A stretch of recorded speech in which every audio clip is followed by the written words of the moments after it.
नमस्कार, Reva big boss Marathi या चॅनलमध्ये तुमचं खूप खूप स्वागत आहे। तर सूरज हा घराचा नवीन कॅप्टन झाला आहे। मी खूप खुश आहे, खूप खूप अभिनंदन त्याचं।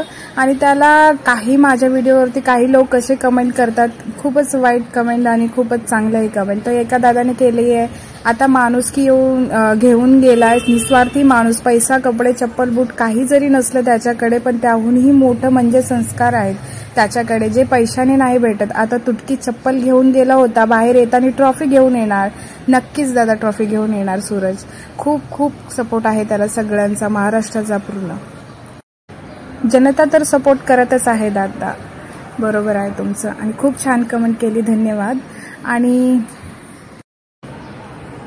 आणि काही लोक असे आहेत की त्यांना म्हणजे कमेंट करतात की त्यांना डाऊट आहे सूरजवरती की पैसे तो खूप जास्त कमवत असेल, ते कसं काय फाटकी चप्पल घालून गेला, 2 टी-शर्ट घालून गेला, तो खूप कमवतो वगैरे वगैरे।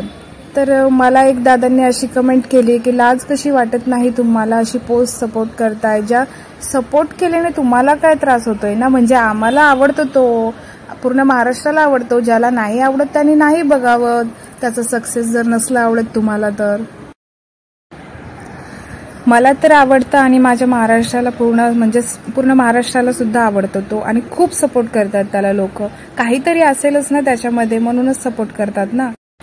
आणि अजून काही लोकांना हा पण प्रश्न आहे की पण तो म्हणत होता की दिवसाला 50-60 हजार रुपये रिबीन कापायचे घेतो आणि मग त्याच्याकडे कसं काय पैसे नाही। पण दादा तो शिकलेला नाहीये, त्याच्या हातामध्ये पैसे नाही यायचे, त्याच्या मित्राच्या अकाउंटला पैसे यायचे, त्याचं खातं सुद्धा नव्हतं बँकमध्ये, तर मग त्याच्याकडे कसे पैसे येणार। त्याला सगळ्यांनी म्हणजे असं मित्र लोकांनी पण त्याला दिला असेल ना धोका वगैरे, आता त्याच्याकडे त्याला पैशाचा त्याला लिहिता वाचताच येत नाही, तर पैशाचा हिशोब कसा ठेवणार ना तो। आणि सगळं त्याच्या हातात पर्यंत नाही पोहोचायचं, त्याला सक्सेस खूप भेटला पण त्याच्यापर्यंत ते पैसे पोहोचायचे नाही, म्हणून असेल कदाचित। पूर्ण व्हिडिओ पाहिल्याबद्दल धन्यवाद। आणि तुमचे काही क्वेश्चन असेल तर नक्की तुम्ही आणखीन विचारा, मी तुम्हाला त्याचं उत्तर देईल। थँक्यू।